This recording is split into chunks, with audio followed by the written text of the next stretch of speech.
Hey everyone, welcome back to the channel. Today I'm diving into what might be the most explosive Sussex news we've had in months. According to bombshell reports, Meghan Markle and Prince Harry are locked in crisis talks as bullying allegations resurface and threaten to destroy not only their public image, but potentially their marriage as well. This is the kind of behind closed doors drama that rarely leaks out of Montecito, and the details are absolutely jaw-dropping. Now, I know you guys are excited for more, but before we delve into further discussion, if you haven't subscribed, come on guys, what are you waiting for? Hit like, subscribe, and ring that notification bell ASAP. So, now let me break this down for you, because what's happening right now in the Sussex household makes their Netflix drama look like a children's cartoon by comparison. Heat magazine is reporting that on Meghan's 44th birthday, yes, while she was posting those carefully curated smiley photos on Instagram that barely mentioned Harry.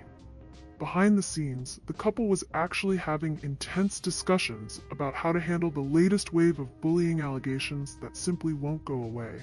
According to inside sources who spoke to Heat, Meghan and Harry just can't catch a break. It's one crisis after another. Every time they try to move forward, something drags them back. They feel like there's a coordinated effort to destroy them. The source added that Harry's desperate to keep pushing forward with their PR comeback, but then bullying claims resurface and they're back to square one.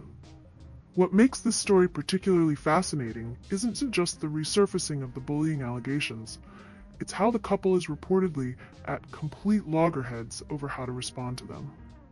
And this is where we start to see some serious cracks in the united front they've tried so hard to maintain. According to these insiders, Meghan wants to go on the attack and fight back harder, feeling strongly about defending herself and setting the record straight. Meanwhile, Harry is reportedly urging caution, wanting to keep things calm and just make it all stop. The source puts it bluntly, they're very united in public, but privately these differences have led to some tense conversations. Now let's just sit with that irony for a moment. Harry, the man who has spent the last 3 years launching lawsuit after lawsuit against British tabloids, writing a scorched earth memoir, and giving inflammatory interviews, is suddenly the voice of restraint. The prince who's built his entire post-royal identity around fighting back against perceived slights is now telling his wife not to do exactly what he's been doing. The contradiction is absolutely mind-blowing. But what's really sending shockwaves through royal watchers is the royal correspondent Valentine Lowe's latest comments. Lowe, who first broke the bullying claims back in 2021 in The Times, recently stated that some of Meghan's alleged victims are still in a fragile state, and that they viewed Meghan's capacity for revenge as infinite. That's not a casual observation, that's a devastating assessment of how former staff perceive the Duchess. Lowe also pointed to the staggering fact that Harry and Meghan have had 25 staff members leave since 2017, suggesting that if they were difficult to work for then, they're difficult to work for now. 25 staff members in less than 7 years. That's an exodus that simply can't be explained away as normal turnover or restructuring. It's a pattern that speaks volumes about what might be happening behind those pristine Montecito gates. Of course, the Sussexes have always strongly denied the bullying allegations, calling them false and offensive. But the fact that these claims keep resurfacing, and more importantly, that they're apparently causing such tension between Harry and Meghan, suggests there's more to this story than their public denials would have us believe.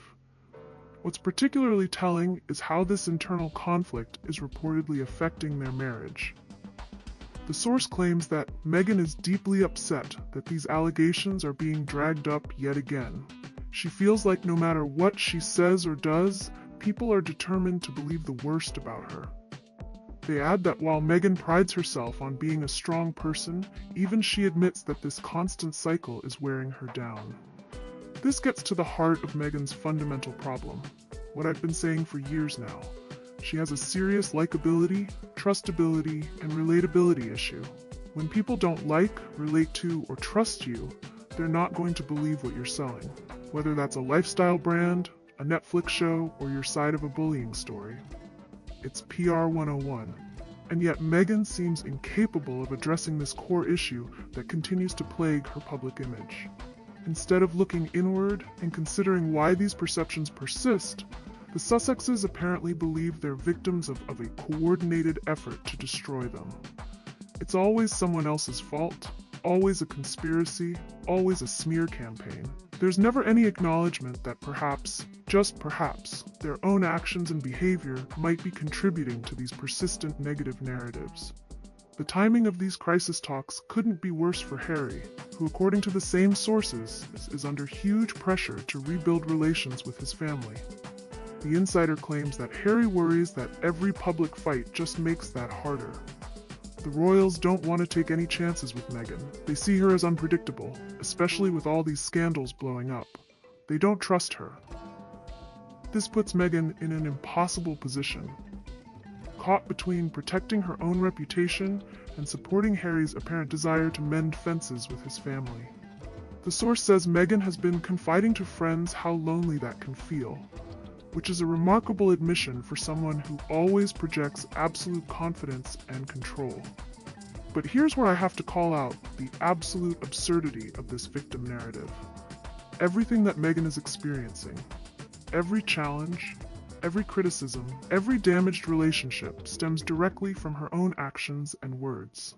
She chose to enter the royal family, allegedly with an eye on the exit from day one. She chose to participate in tell-all interviews and documentaries that aired the royal family's dirty laundry. She chose to build a brand based on victimhood rather than actual accomplishments. For her to now feel lonely because she's facing the consequences of those choices is the height of self-delusion. It's like setting fire to a building and then complaining about the smoke. Actions have consequences, and no amount of Instagram posts or Netflix specials can change that fundamental reality. What's becoming increasingly clear from these reports is that the Sussex marriage may be under more strain than they've let on publicly. If they're having crisis talks and tense conversations just over how to handle this one issue, what else might they be butting heads about behind closed doors? Think about it. Their entire brand is built on being a united front against the world. It's Harry and Meghan against everyone else. But what happens when Harry and Meghan aren't on the same page anymore? What happens when their interests and strategies diverge? Harry apparently wants to reconcile with his family, while Meghan wants to go on the attack. Those are fundamentally incompatible positions. The fact that Meghan barely mentioned Harry in her birthday post is another subtle but telling sign that all might not be well in paradise. These little details, the separate appearances, the divergent strategies, the reports of tension, are beginning to paint a picture of a couple whose fairy tale narrative might be fraying at the edges. I've been watching royal couples for decades, and these are exactly the kinds of signs that preceded other high-profile royal splits. The separate agendas, the conflicting priorities, the public faces versus private tensions. It's a playbook we've seen before, and it rarely ends well. So how long can their marriage last under these circumstances? That's the million-dollar question that royal watchers everywhere are asking. With each new crisis, each new scandal, each new report of internal conflict, the foundation seems to weaken a little more. They're stuck in a cycle of crisis management rather than building anything sustainable, constantly putting out fires instead of creating something that could last. What's particularly tragic about this situation is that it didn't have to be this way. Harry and Meghan had unprecedented opportunities when they left the royal family.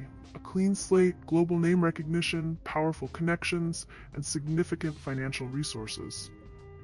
They could have built something truly impressive and meaningful, focusing on genuine charitable work and positive content creation. Instead, they chose a path of constant grievance, perpetual victimhood, and an obsession with settling scores. Rather than looking forward, they've remained trapped in the past, rehashing the same complaints and accusations until even their most ardent supporters are growing weary of the narrative. This latest round of crisis talks feels different, though. It's not just about managing external criticism, it's about fundamental disagreements between husband and wife about their path forward. When a couple can't agree on basic strategy during a crisis, It reveals deeper fissures in the relationship that can't be papered over with carefully staged photo ops or ghost-written statements. The royal family is reportedly watching these developments with a mixture of concern and vindication. According to The Insider, the bullying allegations only prove their point about Meghan being untrustworthy and unpredictable. Every new scandal, every staff departure, every crisis talk reinforces their decision to keep the Sussexes at arm's length. For Harry, this must be particularly painful. He sacrificed everything for this relationship: his family, his homeland, his royal role, his lifelong friendships. To now find himself caught between his wife's combative instincts and his apparent desire for reconciliation must be a special kind of torment. How long before he starts to question whether it was all worth it? And for Meghan, the walls seem to be closing in from all sides. Her Netflix shows aren't generating the buzz or acclaim she hoped for. Her lifestyle brand has yet to make a significant impact.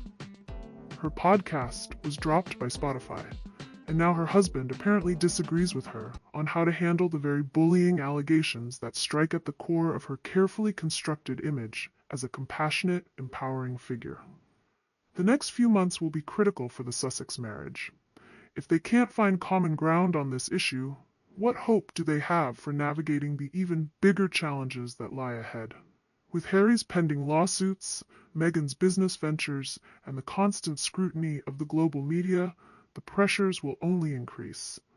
Will they be able to present a united front when it matters most, or will these tense conversations eventually spill over into public view? Will Harry choose loyalty to his wife over potential reconciliation with his family, or is there a breaking point where even he can't ignore the contradictions anymore? One thing is certain: the fairy tale is over.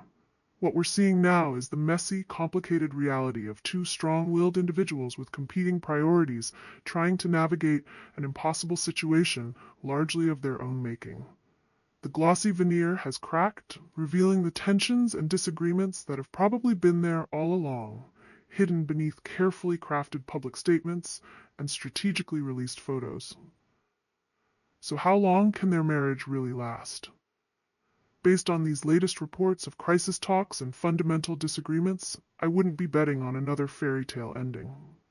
The question isn't whether there will be more cracks in the facade. It's how long they can keep patching them up before the whole structure collapses. What do you think about these shocking revelations?